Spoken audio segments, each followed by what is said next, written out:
ఇదేదో ఉపన్యాసంలాగా మాట్లాడితే ఓ తమాషలాగా ఉంటుంది. ఏమున్నది, మనిషికో 2 చెట్లు పెట్టి మన రాష్ట్రం పచ్చబడ కొట్టాలి, మతలావు అంతా గంతే. దానికి ఇంత పెద్ద కథ చేయాలి, ఎందుకు చేయవలసిన అవసరం ఏర్పడుతుంది? దయచేసి అందరూ కూడా ఆలోచన చేయాలి. ఇలా కరీంనగర్ పట్టణానికి నేను వచ్చినప్పుడు ఆ మానేరు డ్యామ్ దగ్గర నుంచి మొదలు పెట్టుకుంటే ఇడికి చేరే వరకు తక్కువలో తక్కువ ఒక 70-80 వేల మంది విద్యార్థులు కావచ్చు, ప్రజలు కావచ్చు, వివిధ సంఘాలు కావచ్చు నాకు స్వాగతం చెప్పింది. కరీంనగర్ పట్టణం చాలా మేధోశక్తి ఉన్నటువంటి పట్టణం. రచయితలు, కళాకారులు, రాజకీయ నాయకులు, విద్యార్థులు పెద్ద సంఖ్యలో ఉన్నటువంటి గొప్ప తెలివిగల గడ్డ ఈ కరీంనగర్ గడ్డ. ఆ కరీంనగర్ అక్కా చెల్లెలందరికీ నేను దండం పెట్టి మీ కాళ్ళు మొక్కి మీకు పాదాభివందనం చేసి చెప్తా ఉన్నా. ఎందుకు చెప్తున్నా ఈ మాట అంటే, ఇంట్లో పిల్లగాని ఎట్లా జాతారో మొక్కను కూడా పిల్లగాని పేరు మీద ఒకటి అట్లా జాదాలి. ఎందుకంటే పిల్లలను మనం ఎంత పెంచి, మనం కష్టపడి వాళ్ళని చదివించి ఎంత ధనం వాళ్ళకి ఇచ్చినా కూడా వాళ్ళు బతికే పరిస్థితి కూడా దాంతోపాటు ఇవ్వకపోతే అది లాభం లేదు, ఆ ధనం ఉపయోగం కాదు. మనం ఇచ్చే ఆస్తి ముఖ్యం కాదు, ఆ ఆస్తిని అనుభవించేటువంటి వాతావరణం, పర్యావరణం, అవకాశం ఉంటేనే మనం పిల్లలను నిజంగా మంచిగా పెంచినట్టు. లేదంటే వాళ్ళ జీవితాలు వ్యర్థమవుతాయి. ఈ మొక్కలు పెట్టుడు అనేది ఎవరిదో వేరే వాళ్ళ పని కాదు, మన సొంత పని, మన ఇంటి పని. మనకు అడుగడుగులో ఈ మొక్క మన జీవితంతో పెనవేసుకున్నది. పుట్టినప్పటి నుంచి మనం ఊయల కూడా కర్రతోనే తయారవుతుంది. చివరికి చచ్చినాడు మనను మోసే పాడే కూడా కర్రతోనే ఉంటుంది. పుట్టిన కాడి నుంచి చచ్చేదాకా మనకు ఆలంబనగా మనతో పాటు ఉండేటువంటి చెట్టును చాలా అపురూపంగా పెంచవలసిన బాధ్యత మన మీద ఉన్నది. నేను ఒక మాట చెప్తా ఉన్నా ఈరోజు కరీంనగర్ గడ్డ మీద నిలబడి. వాతావరణ శాఖ వాళ్ళు చెప్పిన దాన్ని బట్టి రేపటి నుంచి మొదలుకొని 25వ తేదీ వరకు అద్భుతమైన వర్షాలు పడతాయని చెప్పి 10 రోజుల పాటు చెప్తా ఉన్నారు. చాలా సంతోషం, తప్పకుండా పడతాయి. ఎందుకంటే ప్రకృతి ఎక్కడైతే గొప్పగా పూజించబడుతుందో ఆ ప్రకృతి హర్షం వెలిబుస్తుంది, వర్షాన్ని కూడా ఇస్తుంది, హర్షిస్తుంది, వర్షిస్తుంది.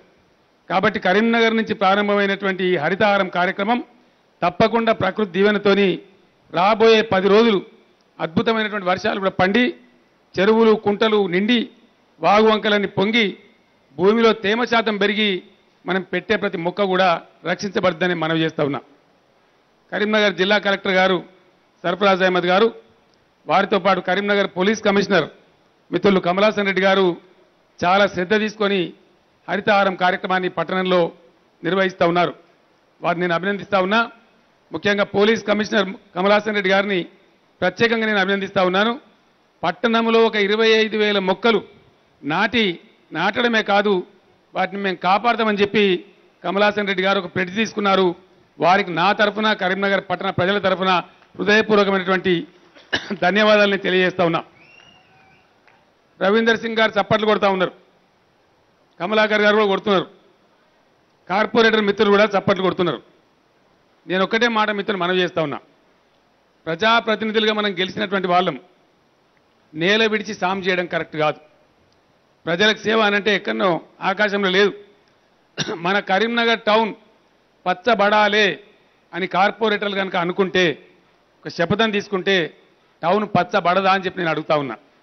ప్రతి ఇంటి తల్లిని, చెల్లెను, ప్రతి ఇంట్లో ఉండేటువంటి పెద్దలను అందరినీ కూడా బతిమాలి, ఇంట్లో ఎందరున్నారో నేను మంత్రి గారికి, రాజేంద్ర గారికి మనవి చేస్తా ఉన్నా, మేయర్ గారికి, ఎమ్మెల్యే గారికి, ఎంపీ గారికి కూడా మనవి చేస్తా ఉన్నా.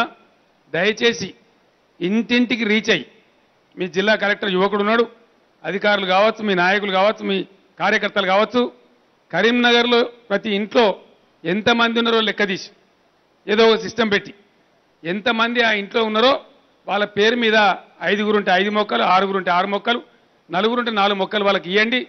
మీ ఇంటి మనుషుల పేరే పెట్టి వీటిని సాధాలి.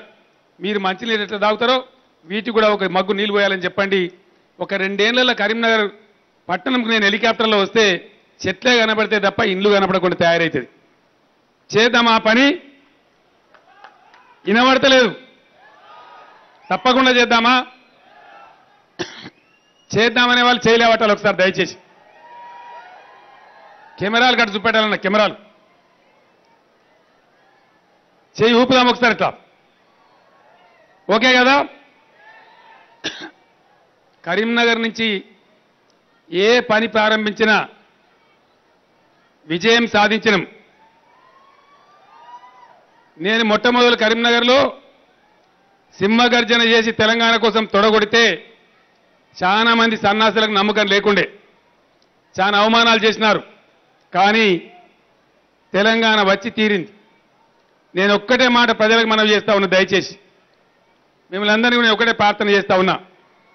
ఆ రోజు నేను తెలంగాణ తెస్తా అని చెప్పినా, తెచ్చి రుజువు చేసి చూపించిన.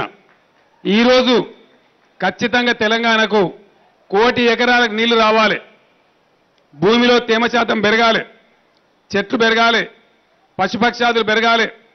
తెలంగాణ బాగుపడాలంటే పునాదుల నుంచే కార్యక్రమం మొదలు కావాలి. నీళ్లు రావాలి, తెలంగాణ పచ్చదనంతో అలరారాలి, పంటలు పండాలి, పరిశ్రమలు రావాలి, అన్ని రంగాలలో అద్భుతంగా ముందుకు పోవాలి. ఈ పచ్చదనం లేకపోతే మీరందరూ చూస్తూ ఉన్నారు. ఎండాకాలంలో ఇప్పటికే దాదాపుగా 45-46 డిగ్రీల టెంపరేచర్ పోతా ఉంది. అది మంచిది కాదు. మానవాళి మనుగడకే ప్రమాదం సంభవించే అవకాశం ఉంటుంది. కాబట్టి దయచేసి ఈ కార్యక్రమం ఏదో ప్రభుత్వ కార్యక్రమం, మాకు పట్టి లేదు, మాకు సంబంధం లేదు అనుకోకుండా ప్రతి వ్యక్తి కూడా, అందరూ కూడా ఈ చెట్లు పెంచే కార్యక్రమాన్ని ఒక ప్రతిజ్ఞలాగా తీసుకోవాలి. మనం చాలా పోరాటం చేసి ఎవ్వరికి కూడా నమ్మకం లేనటువంటి తెలంగాణని తెచ్చుకున్నాం. తెలంగాణ జాతిలో ఆ పౌరుషం ఉంది. మనం పట్టుబడితే తెలంగాణను పచ్చబడగొట్టాలంటే అదంత గొప్ప విషయమేం కాదు. కాకపోతే మనం పట్టాలి. ఆ పట్టాలని చెప్పి ఇక్కడి నుంచి నేను ప్రతి ఒక్కరిని కూడా ప్రార్థిస్తా ఉన్నాను. సమాజం పట్ల శ్రద్ధ ఉన్న ప్రతి ఒక్కరు కూడా దీని మీద కాన్సన్ట్రేట్ చేయాలని చెప్పి నేను కోరుతా ఉన్నాను. అన్ని వర్గాల సంక్షేమం చేసుకుంటూ ముందుకు పోతా ఉన్నాం. నేను ఒకటే మాట మీకు మనవి చేస్తా ఉన్నా. తెలంగాణ తెచ్చుకున్న ఈ తెలంగాణ అన్ని రంగాలలో బాగుపడాలి. నేను ఖచ్చితంగా తెలంగాణ ప్రజానీకానికి ఈ కరీంనగర్ వేదిక నుంచి హామీ ఇస్తా ఉన్నాను. కొందరు రాజకీయ బేహారులు వాళ్ళ చిల్లర రాజకీయాల కోసం అవాకులు చెవాకులు పేలుతూ చివరికి ప్రాజెక్టులు కూడా అడ్డుకునే ప్రయత్నం చేస్తా ఉన్నారు. మంచిని హర్షించే పద్ధతిలో లేరు. తెలంగాణ ప్రజలకు నాది ఒకటే విజ్ఞప్తి. మీరు నా మాట మన్నించి భయంకరమైన అపనమ్మకం ఉన్న పరిస్థితులలో తెలంగాణ కోసం నేను ఒంటరిగా బయలుదేరినాడు నా వెంట నిలిచి 15 సంవత్సరాలు పోరాటం చేసిండ్రు కాబట్టి తెలంగాణ సాధ్యమైంది, తెచ్చుకోగలిగినాం. ఈరోజు మళ్ళీ నేను మీకు హామీ ఇస్తా ఉన్నా. 1 కోటి ఎకరాలకు నీళ్లు తెచ్చే వరకు ఎట్టి పరిస్థితులలో ప్రభుత్వం నిద్రపోదని చెప్పి నేను మీకు మనవి చేస్తా ఉన్నా. ఈ మధ్యనే మీరందరూ కూడా చూసినారు, నేను ఒక ప్రకటన చేసిన. ప్రధానమంత్రి కూడా చాలా ఆశ్చర్యానికి గురైపోయింది. 28 మనం కాక ఉన్నటువంటి 28 రాష్ట్రాల ముఖ్యమంత్రులలో సగం మంది నాకు ఫోన్లు కూడా చేసిండ్రు.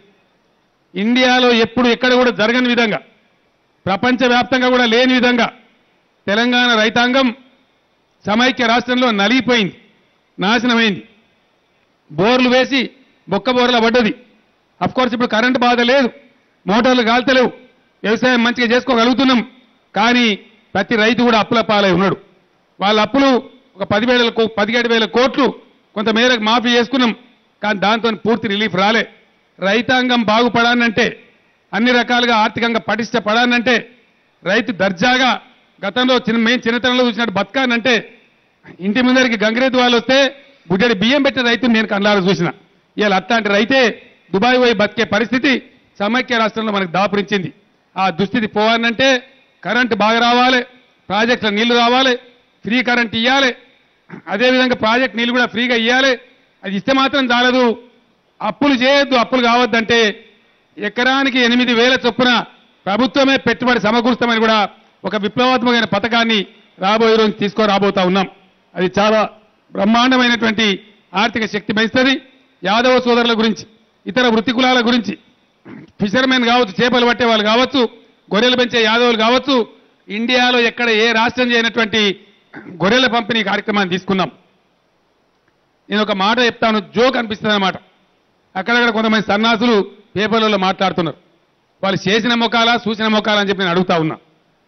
ఈరోజు మనం పంపిణీ చేస్తామని తలపెట్టిన గొర్రెలు ఇనీషియల్గా 84 లక్షల గొర్రెలు, 84 లక్షలు. కానీ దరఖాస్తులు వచ్చినాయి 7.5 లక్షలు.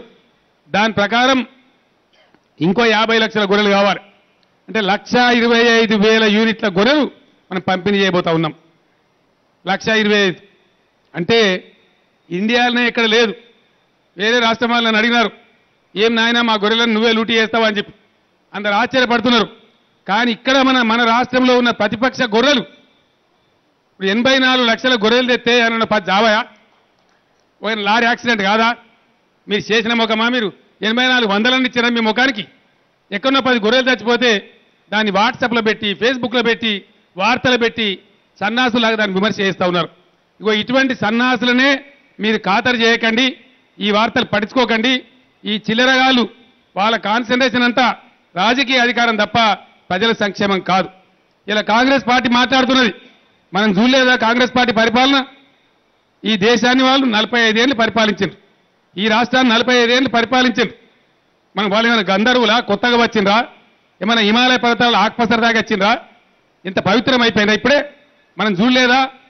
మనం పొరపాటు చేసిన తప్పు చేస్తే పంటికి అంటకుండా మళ్ళీ మింగేస్తారు తప్ప ప్రజల సంక్షేమం చేయరు. వాళ్ళకి అలవాటు లేదు. చేసేవాళ్ళైతే వాళ్ళు అప్పుడే చేసేవాళ్ళు. కాబట్టి ఈరోజు మీ పేపర్లలో చూస్తూ ఉన్నారు, వాళ్ళు తెచ్చినటువంటి అనేక దుర్మార్గాలు ఒకటి మేము తీసుకుంటూ ముందుకు పోతా ఉన్నాం. పరికి కంపను పక్కకు తొలగిస్తూ పోతున్నట్టుగా ఉన్నది. పేకాట బంద్ చేసిన మీ రాష్ట్రంలో బంద్ కంప్లీట్ చేయగలిగినాం. కుటుంబంతో మనుషులు చేస్తుంటే దాన్ని నిర్మూలించినాం. కల్తీలు చేస్తూ ఉంటే ఈరోజు తోలు తీయమని చెప్పినాం, పోలీసులు విజృంభిస్తూ ఉన్నారు. కల్తీ దందగాళ్ళందరూ గడగడలాడి చస్తా ఉన్నారు. కల్తీ ఎరువులు, కల్తీ విత్తనాలు, కల్తీ అన్ని ఎవరు తెచ్చిండు? ఆయన కాంగ్రెస్ పుణ్యమే, మీరే తెచ్చిండు. మీ కాలంలో అవన్నీ వర్ధిల్లినాయి. వీటన్నిటి కూడా తీస్తా ఉన్నాం. ఇలా పిల్లలను చెడగొట్టే గంజాయి లాంటి, హీరోయిన్ లాంటి మాదక ద్రవ్యాలను కూడా చీల్చి చెండాడుతా ఉన్నాం. మంచి పనులు చేసుకుంటూ ఒక మంచి రాష్ట్రం తయారు కావాలని, అద్భుతమైన పద్ధతిలో ముందుకోవాలని చెప్పి ప్రయత్నాలు జరుగుతున్నాయి. మీరందరూ కూడా ప్రతిరోజు వాటన్నిటిని చూస్తూ ఉన్నారు, గమనిస్తూ ఉన్నారు. నేను ఒకటే మాట మనవి చేస్తా ఉన్నా, కేసీఆర్ చాలా మొండి, మీకు తెలుసు. మనం పెట్టుకున్న లక్ష్యాలు 100% ఇంటింటికి నల్లా ఇచ్చి నీళ్ళు, మంచినీళ్ళు రావాలి, కరెంటు 24 గంటలు ఉండాలి, 1 కోటి ఎకరాలు తెలంగాణ సస్యశ్యామలం కావాలి, రైతన్నలకు 8,000 రూపాయలు చొప్పున ఎకరానికి పెట్టుబడి ఖచ్చితంగా అందాలి, ఆకుపచ్చ తెలంగాణ, అద్భుతమైన తెలంగాణ తయారు కావాలి.